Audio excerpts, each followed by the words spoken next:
Yeah.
likawa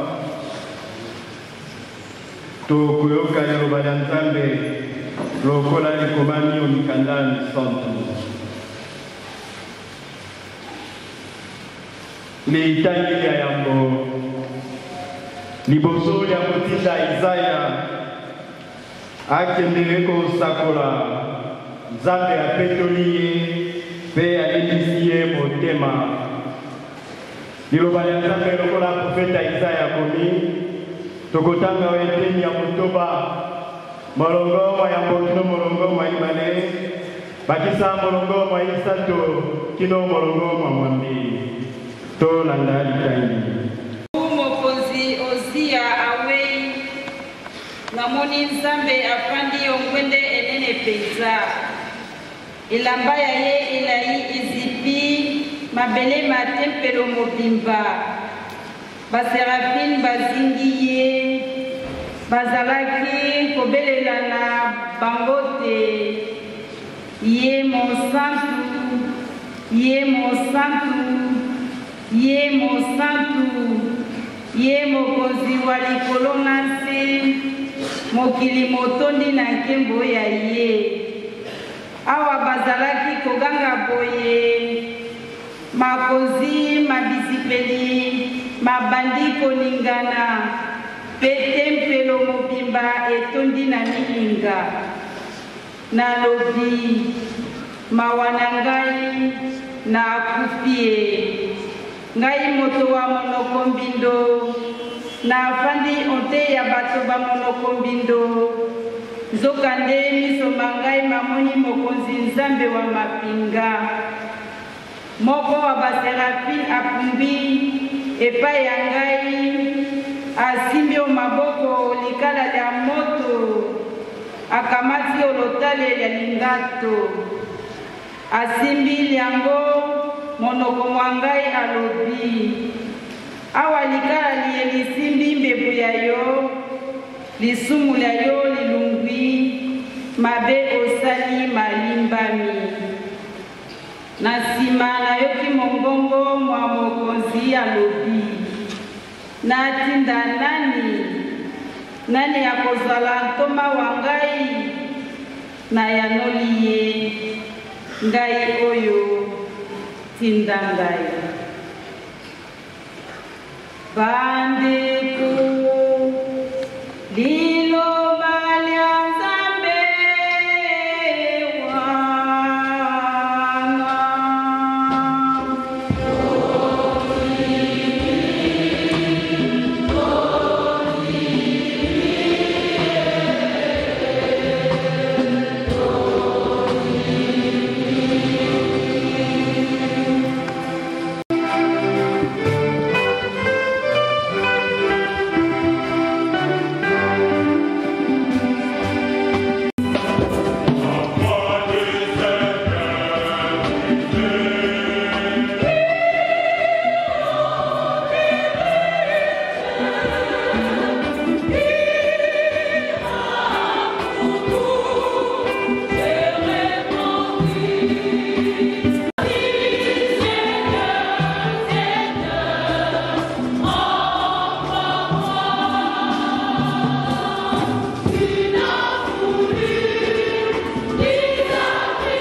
Montau, akomi apostolo monene, bobele mpo ya grâce ya Nzambe.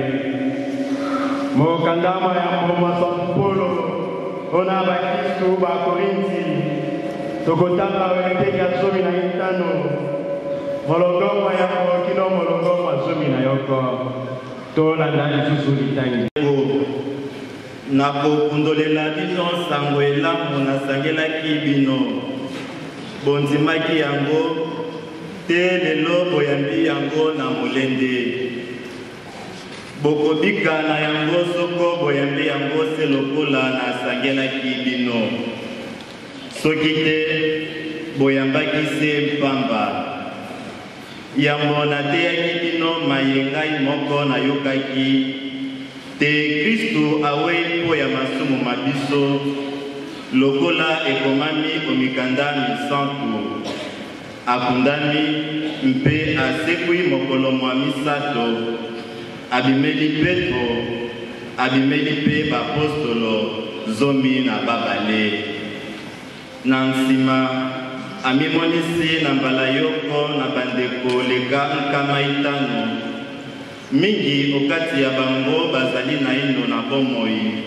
basusu basili bawei abimeli mpe Yakobo na nsima abimeli bapostolo banso na nsuka abimeli mpe ngai eloko pamba ya solo nazali nsima ya bapostolo banso na longobani na nkombo ya apostolo te Nzambe nazalaki konyokolo eklesia ya Nzambe bobele grâce ya Nzambe esali te nakoma lokola nazali sikawa gracia apesi ngai ebota mpe mbuma Nzambe nasali mosala mingi leka bato basusu te nasali mwango na nguya ya ngai moko te kasi se na lisalisi ya gracia ya Nzambe likambo te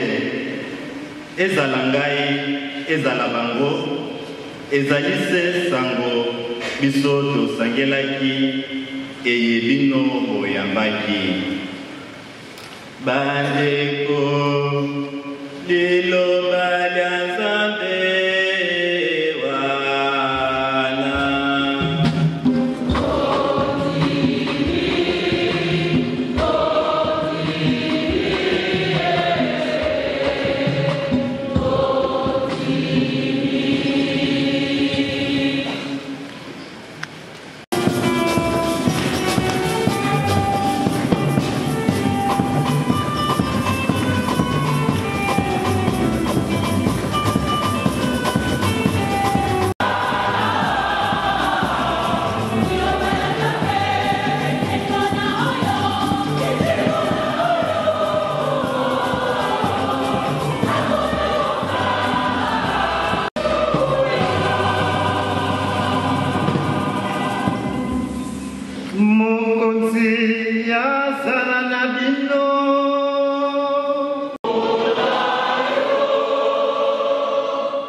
oekeli ya litano uto molongo mwa yambo kino moye mwa 11. Yesu azalaki olibongo lya etima ya Genezarete pe bato ebele bayei kozinga ye po ya koyoka mateya ma Nzambe. Amoni mato mabale olibongo lya etima bakolo bamango balubwaki pe bazali kosukola minyama ya bango. Yesu ayingeli obwato boko ezalaki bwato bwa Simoni asengi ete apusa bwato mwa moke omai afandi pe uto bwato abandi koteya bato esilisi ye koteya alobi na Simoni tinda bwato omai ozindo bwaka monyama po ya koboma mbisi. Simoni azongisi motei butu mobimba toyoki mpasi tobomi eloko te kasi awa yo olobi bongo na kobwaka monyama. Basali bongo babomi mbisi ebele penza monyama mobandi kopaswana. Babengi baninga bazali obwato mosusu baya kosalisa bango. Bayeli batondisi mato mabale meke malingi mazinga. Emoni Simoni Petro bongo afukameli Yesu alobi mokonzi longwa pene na ngai zambi nazali mosumuki. Somo ekangi ye na bato banso bazalaki na ye po ya mbisi babomi. Sebongo Yakobo na Yohane bana ba Zebedeo baninga ba Simoni. Kasi Yesu alobi na Simoni obanga te banda lelo okobenda bato. Bazongisi bwato olibongo batiki binso pe balandi Yesu.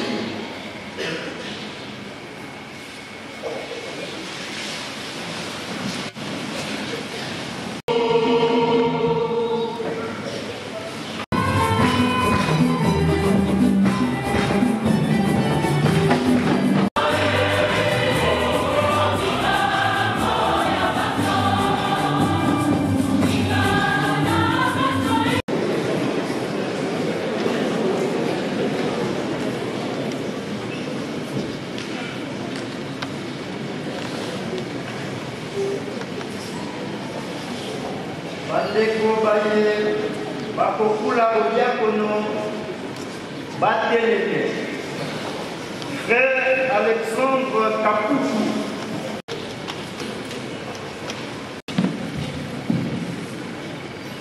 Bayebi bakosalisa biso na loyembo pe baye bakokula odiakono batelele oboso wa tate episkopo wa lokumu.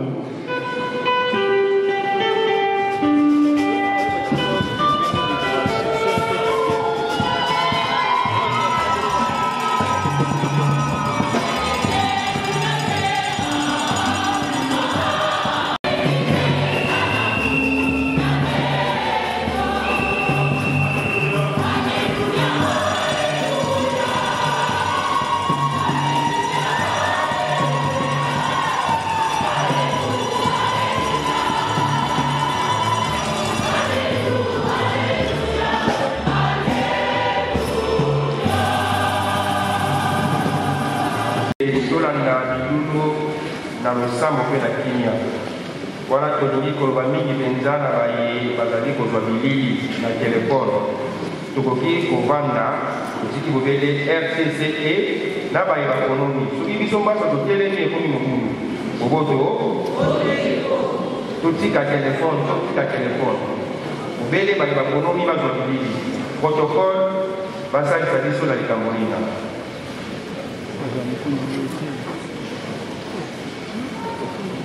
Sikawa tokobenga nganga nzambe oyo aponami po ya kolakisa baye bakokula diakono epai ya tata episkopo. Mama wa biso eklesia akosenga yo okolisa bandeko bazali awa bodiakono bakokina mosala wana solo natuni bandeko bakristo natuni mpe basengelaki kotala bango bongo na koloba ya solo bakoki. Gardez toute votre vie le célibat pour le royaume des cieux, dans le service de Dieu et de vos frères et sœurs. Oui, je le veux. Poya kokokisa mokano mwa bino kombo ya Kristu na bosenge bino boya liboso. Konzi Nzambe mpe ya mobikisi wa biso Yesu Kristu na kobono bandeko bazali awa bayingela omolongo mwa batiaka. Tokoki kobetela bandeko maboko.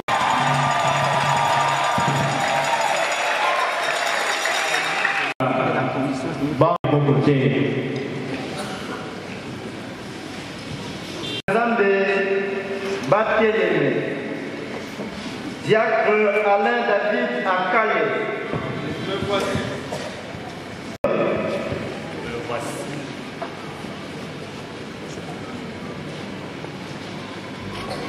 Bayembi bakosalisa biso na lolembo mpe bayeba kokula bonganga bakobeleme obuso bwa tata episkopo balokumu.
Mama wa biso Ecclesia akosengi yokolisa bandeko bazali awa sakramento ya bonganga.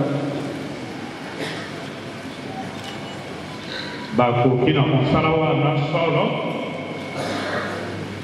natuni bandeko bakristo natuni mpe basengelaki kotala bango bongo na kolono bandeko bazali awa bayingela omolongo mwa banganga misango. Tokotondo Nzambe.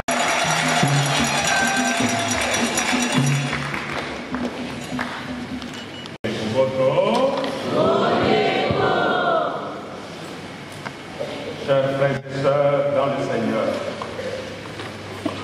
mes chers diocésaines et diocésains,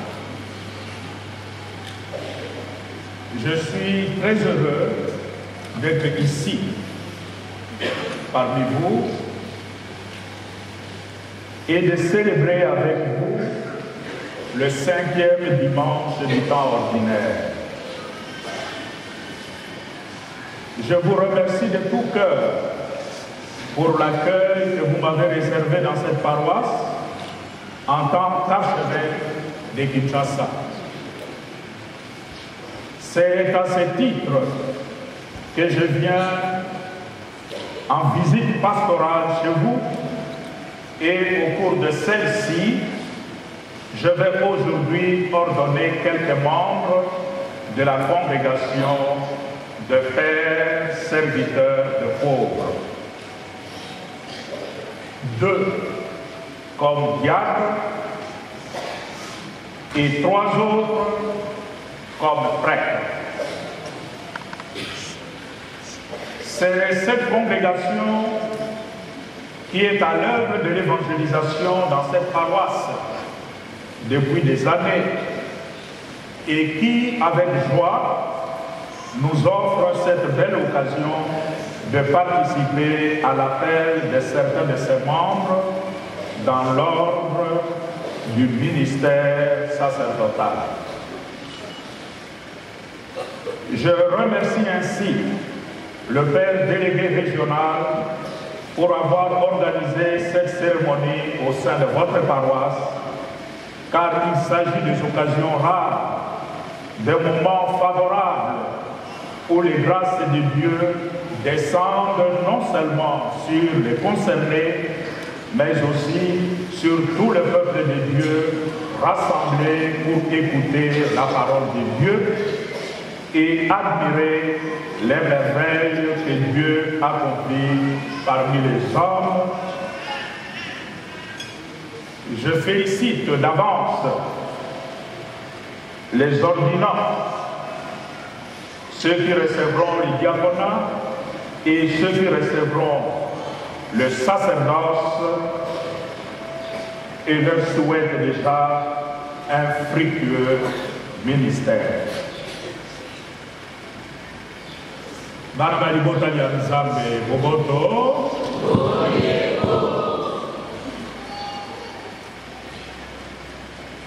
maloba ma Nzambe touti lelo koyoka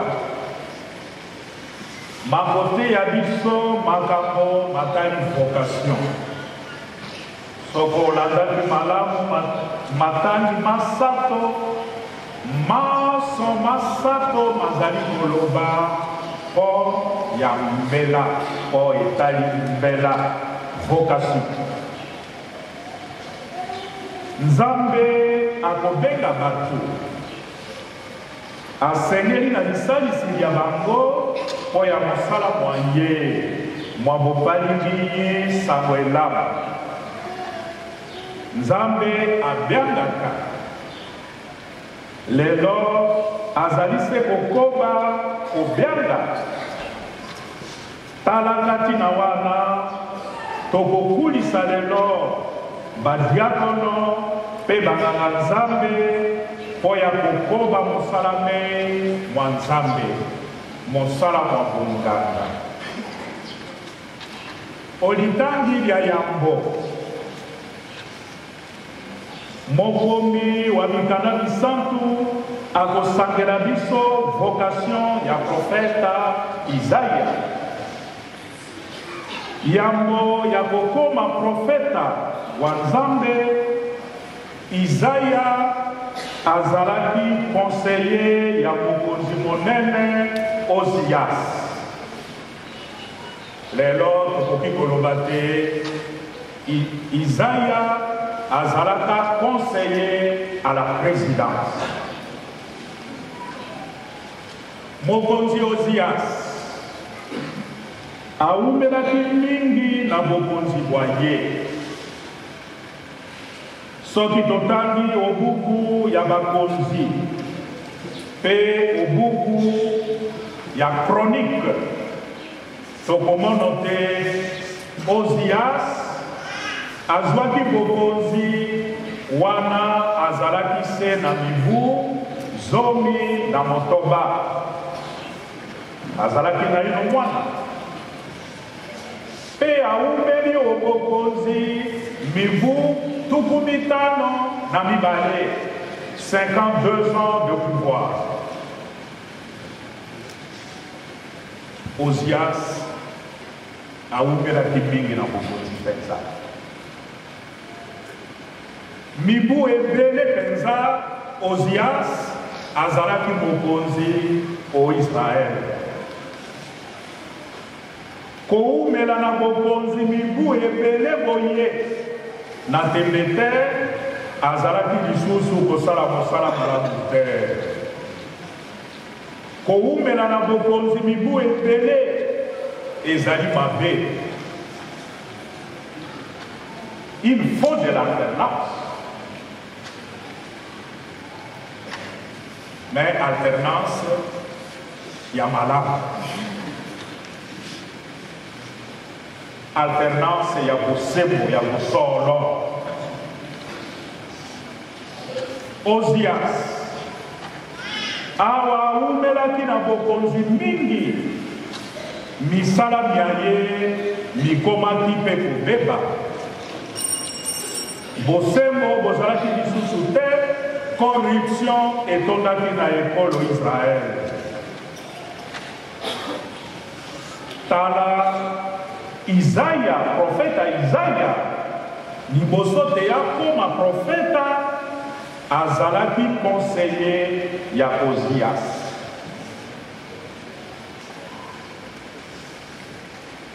Mbele lelo tokoki koloba te, Isaya azalaki mouvancier. Azalaki mouvancier. Azalaki moto wa majorité royale.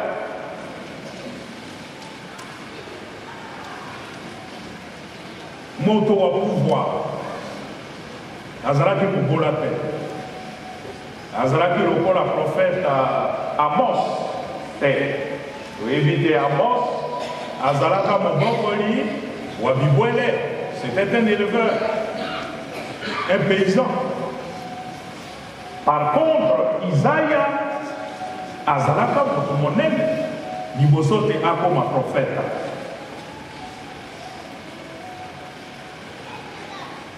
Tala tina wana Nzambe akobenga ye akoloba. Tango Nzambe abengi ye conseiller monene wa mokonzi wa ekolo, Nzambe abengi ye mpe alobi okozala wa ngai, okozala profeta wa ngai. Ngai Nzambe nakotinda yo. Profeta ye moko Isaya abiyebi mpe ayebi mosala kani azali kosala. Conscience na ye elobi na ye. Pe profeta ye moko alobi mawa na ngai moto wa monoko mbindo, nafandi okati ya bato bazali na monoko mbindo, pe miso mangai mamoni mokonzi Yawe wa bokasi bonso. Bogoto nayebi te nazali mosusu, nayebi te monoko mwangai molobaka bosembo te, nayebi te nafandi okati ya bato batondi na mbindo. Kasi Nzambe ye moko abengi ngai, atali masumu mangai te, atali botau bwa ngai te, ye moko abengi ngai. Pe Nzambe yemei onzela ya anzelu wa ye akopetola ye, apetoli Isaya akolongola omonoko mwa ye makambo mabe azalaki kosala liboso, akolongola lokuta, akolongola misala mibe obomoi bwa ye. Toyoki olitangilia yango Serafino moko apimbwi epai ya ngai, o maboko azalaki na likala ya moto, atili yango o mbebu ya monoko mwa ngai, alobi awa likala liye lisimbi mbebu ya yo, lisumu lya yo lilongwi, mabema yo malimbami. Isaïe 6, 6 à 7. Quand Dieu choisit quelqu'un, il le choisit tel qu'il est, dans sa condition de pécheur. Mais le Seigneur lui-même prend la précaution de le purifier, de le préparer pour qu'il soit à la hauteur de la noblesse de la mission pour laquelle il est destiné. Et c'est ce que Dieu fait avec Isaïe.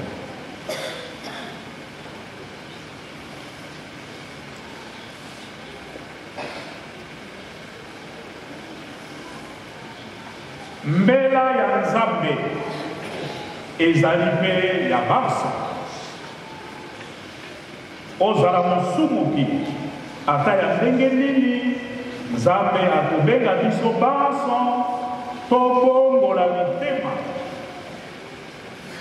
esengeli na biso koyeba bopamba mpe masumu ma biso oboto bwa Nzambe tina te yemei apetola biso mpo ya mosala mwa ye.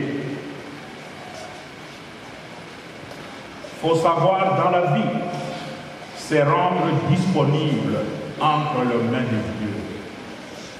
Dieu est comme un potier, le maître, il est un potier et nous sommes l'argile.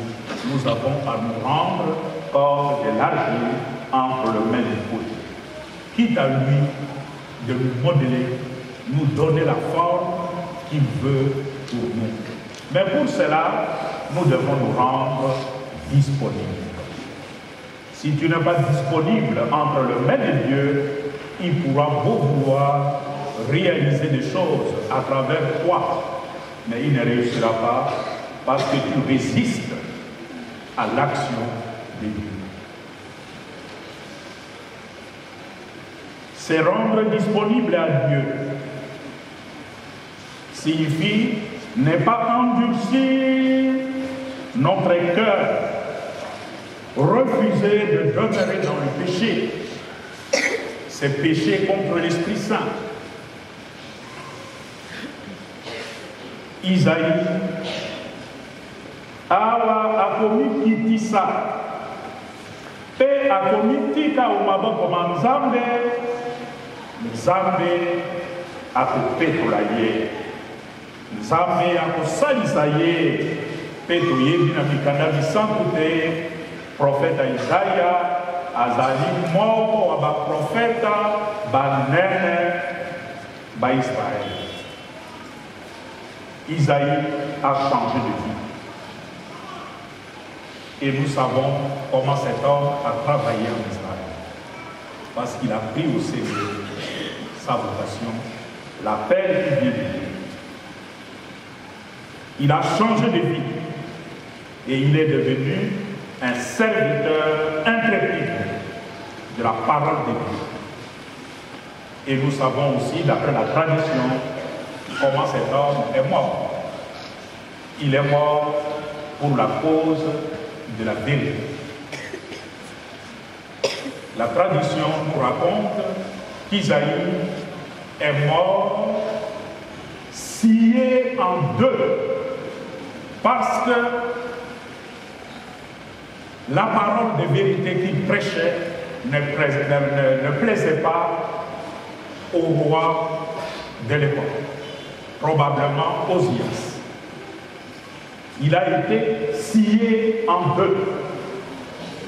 Il mort atroce pour la cause de la vérité.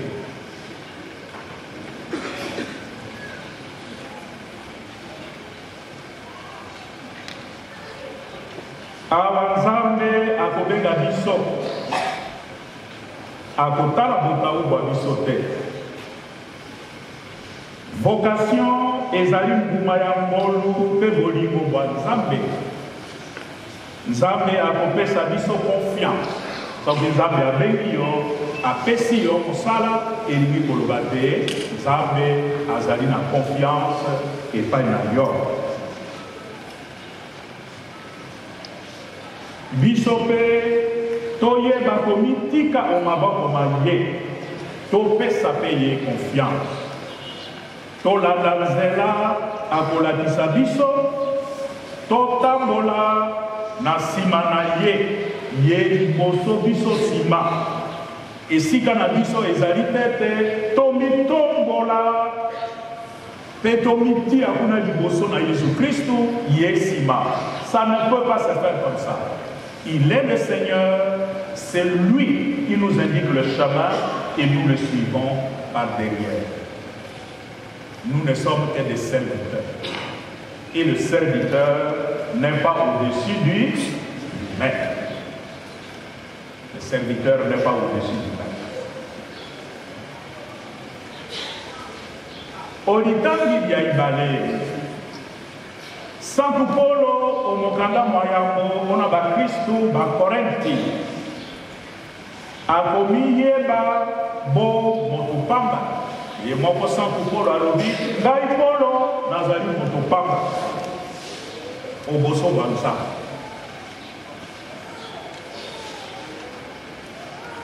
pe oboso ba apostolo ngai Polo nazalaki apostolo wa Yesu Kristo te nazali komitala lokola moto pamba nazali na valeur te soko natali bonene wa Yesu Kristo pe soko natali bonene wa bayekoli bapostolo baye batambolaka na ye baye bayaka pe bameleke na ye ngai Polo nazali moto pamba moboto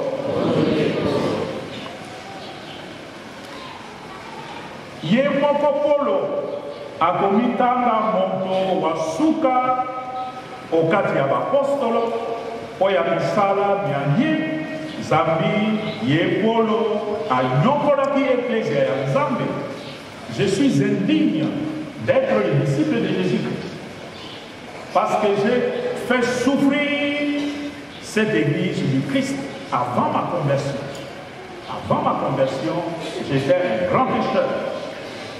J'étais un persécuteur des chrétiens, de l'Église, de Jésus-Christ. Polo et mon foyer, Nazari, mon soumuki, Nazaraki, mon soumuki, mon aide, Liboso de Nakutana, Nabobiani, Wanzambe. Avant que l'appel de Dieu me trouve, regarde ce que j'étais. Un grand pécheur.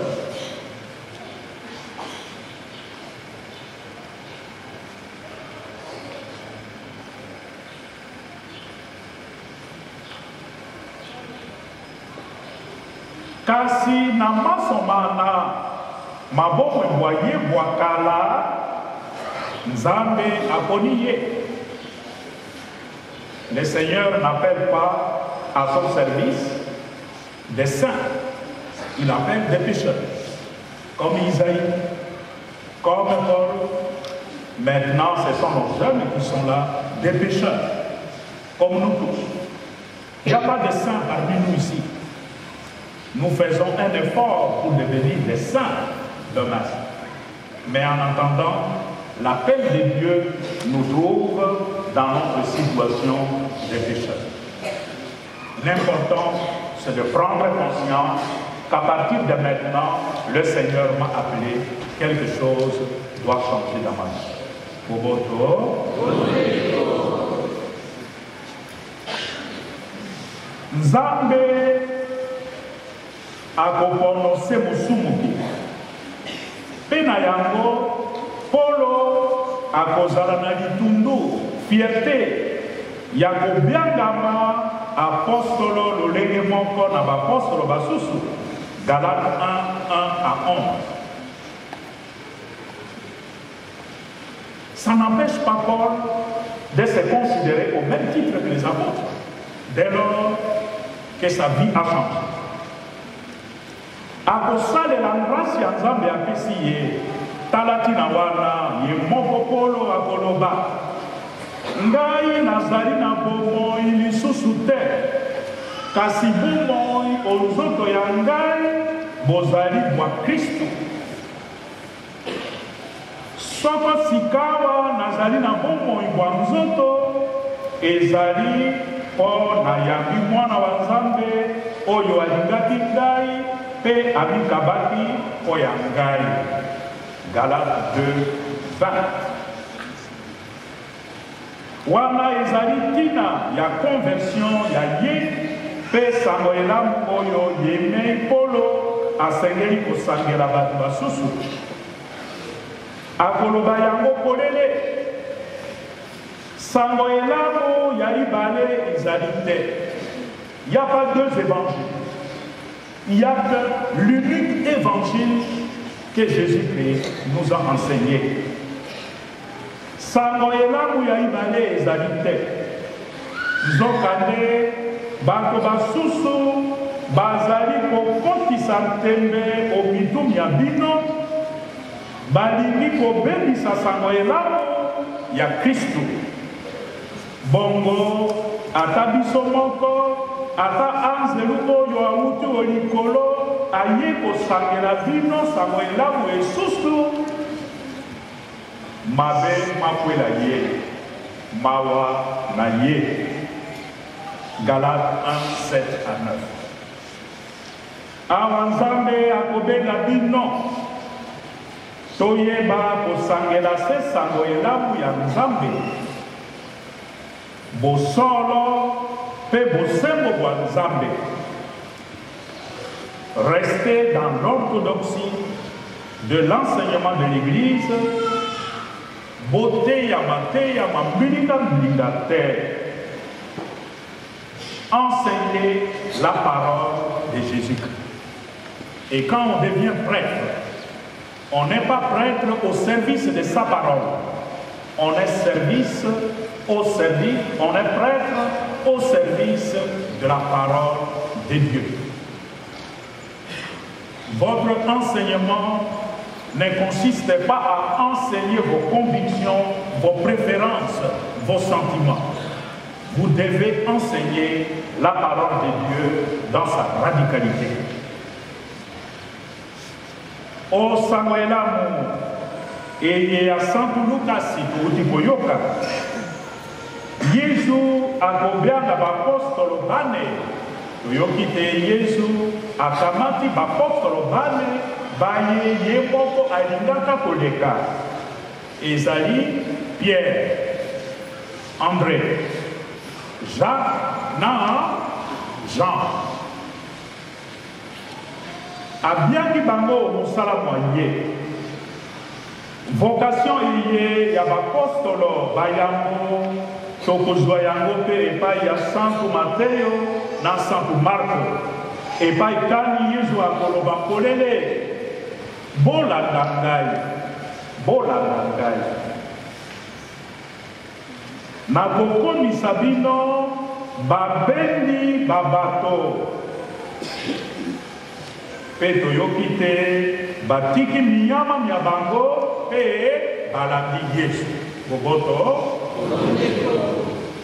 Soki tombeki kokompare lolenge Yesu akobianga basali oyelanga ya ye osango elamu eye touti koyoka tokomona te bayekoli baye bayambo bazalaki kosala misala mya bango miabolobi mbisi. C'était des pécheurs. Kasi o mosala pe bazwaki bitomba te basali mosala butu mobimba babomi mbisi te balembi découragement. Kasi Yesu akozongisela bango elikya akopesa bango lisusu makasi ya kokende obozindo bwa mosala bobwaka monyama obozindo bokoboma mbisi. Batosi maloba ma Yesu. Simon Pierre akoloba motei butu mobimba tomiyokisi pasi tobomi eloko te. Kasi awa yo olobi bongo nakobwaka nyama.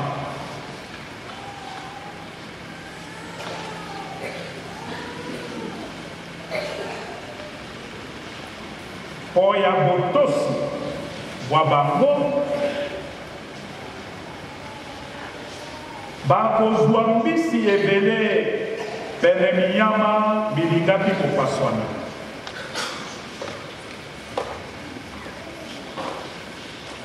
Et c'est très important dans notre vie. surtout dans la vie de prêtre.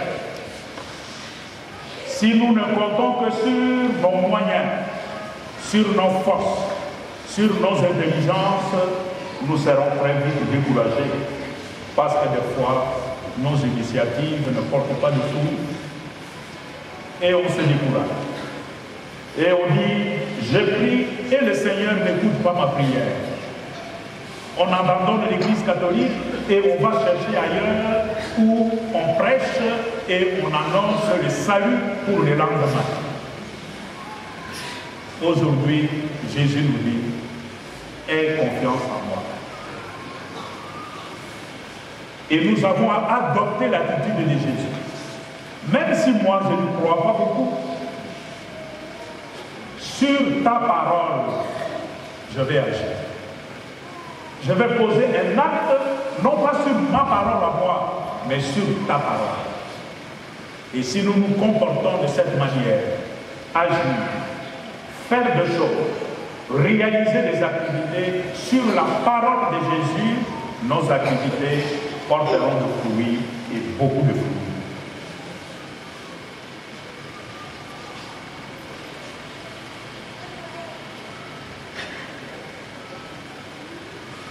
Bana bali botali ensemble boboto Bondeko Esengo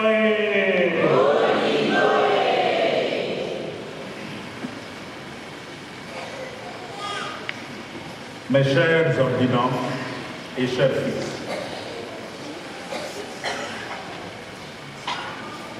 bientôt vous allez recevoir le diaconat et le sacerdoce. La parole de Dieu que nous venons d'entendre, si elle s'adresse à tout le monde, elle s'adresse en particulier à vous.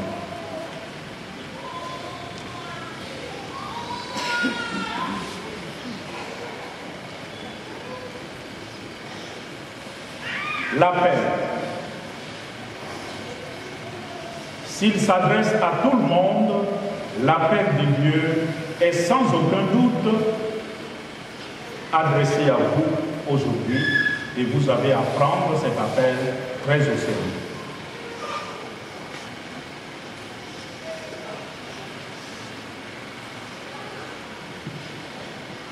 Dieu vous fait confiance. Et il vous fait confiance sur base de la connaissance qu'il a de chacun de vous. Il connaît vos qualités, mais il connaît aussi vos limites. Vous êtes sans doute de braves garçons, mais vous n'êtes pas des saints. Le péché n'est pas complètement éteint dans votre vie. Mais le Seigneur vous fait confiance malgré vos limites. Aujourd'hui, la parole de Dieu vous demande à rendre la même confiance au Seigneur, qui vous a fait confiance malgré votre propre iniquité.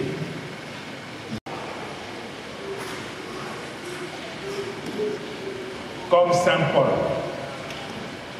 tirez votre orgueil sacerdotal seulement de votre engagement sincère au service de Dieu en servant vos frères et sœurs pour leur dignité d'enfant de Dieu. Vous n'avez pas à tirer orgueil de votre ordination sacerdotale. Être prêtre, c'est être serviteur. Et le serviteur est toujours en service. Service du peuple de Dieu. Et celui qui est en situation de service, c'est celui qui écoute. Ce n'est pas en devenant aujourd'hui de prêtre que demain vous allez vous considérer comme les hommes les plus intelligents de la terre. Vous avez besoin d'écouter les conseils des autres. Vous avez besoin de collaborer avec les autres. Prenez au sérieux votre sacerdoce, mais ne vous prenez pas trop au sérieux. Soyez humbles.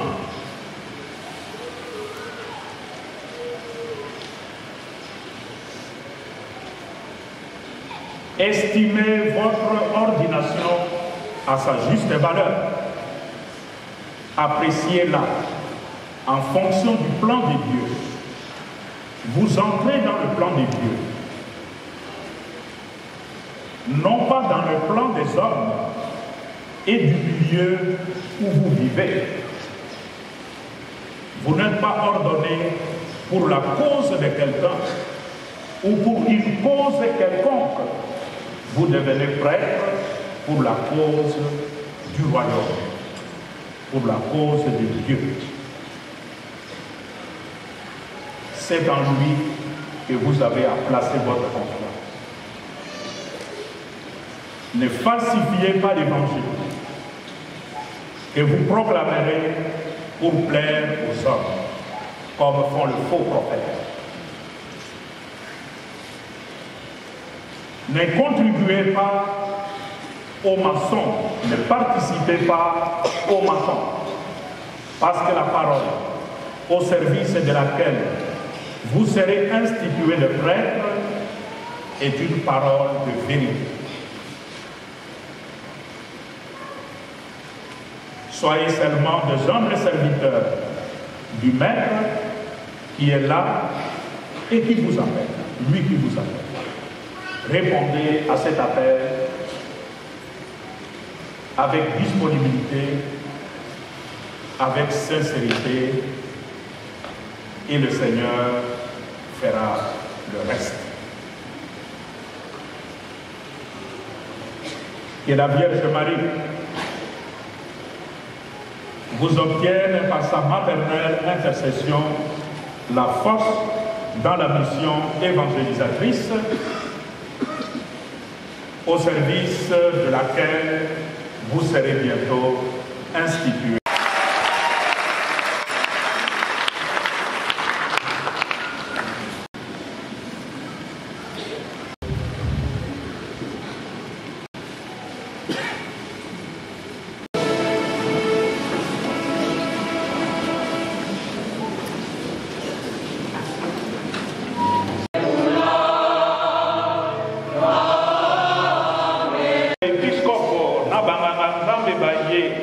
Na motema bosawa pe na bolingi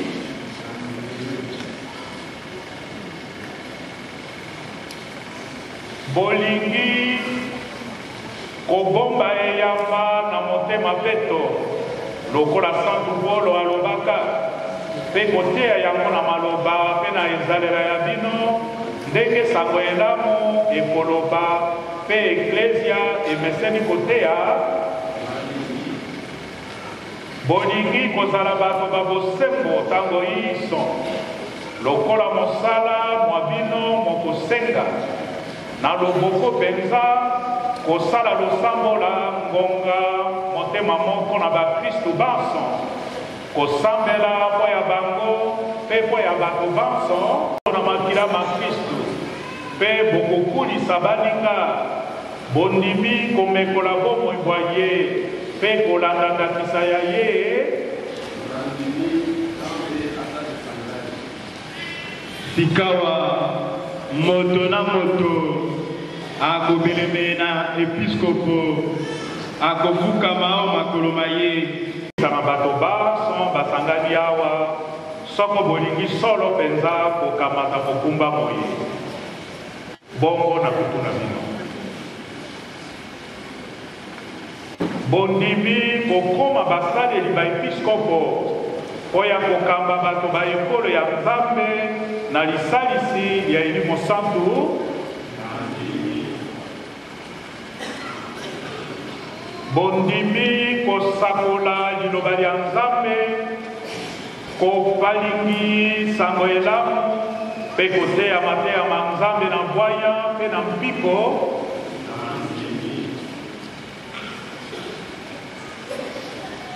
Voulez-vous célébrer avec foi les mystères du Christ, tout spécialement dans le sacrifice eucharistique et le sacrement de la réconciliation, selon la tradition de l'Église, pour la louange de Dieu et la sanctification du peuple chrétien? Oui, je le veux. voulez-vous implorer avec nous la miséricorde de Dieu pour le peuple qui vous sera confié, en étant toujours assidus à la charge de la prière? Bondimi kokolisa bondeko na Kristu mokolo na mokolo ye nganga nzambe monene ami bonzi na tata po ya biso bondimi komibonza bino moko na nzambe elongo na Kristu po ya kobikisa bato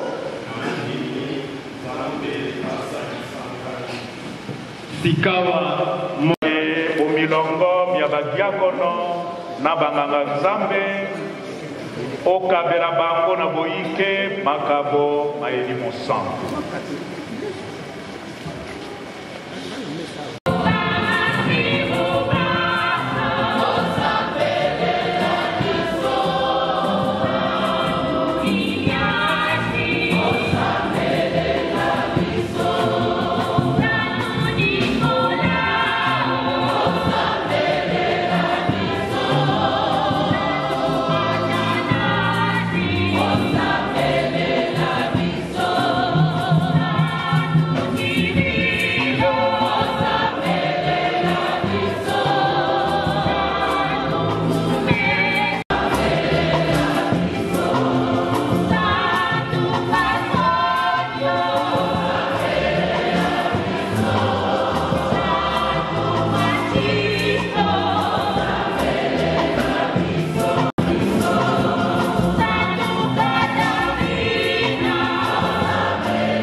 ondima losambola biso kabela basaleli bayo baye makambo mayeli mosantu mpe lendisa bango na sakramento ya ngonganga.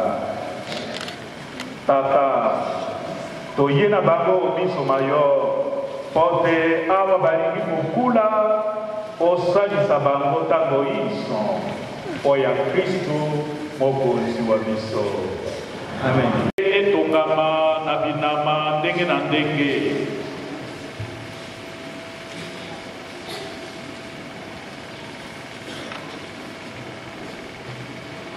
ekoma tempelo ya yo na nguya ya elimo santo pote eklesia ekola solo opesaki misala misato na milongo misato ya basali oeleko ya bondeko bwa kala oponaki bana balevi na mosala mwa tempelo okamataki bango mobimba mpe mpo ya seko sebongo ebandela ya eklesia bakonsolo bamwana wa yo yesu kristu na etinda ya elimo santu baponoki bato balamu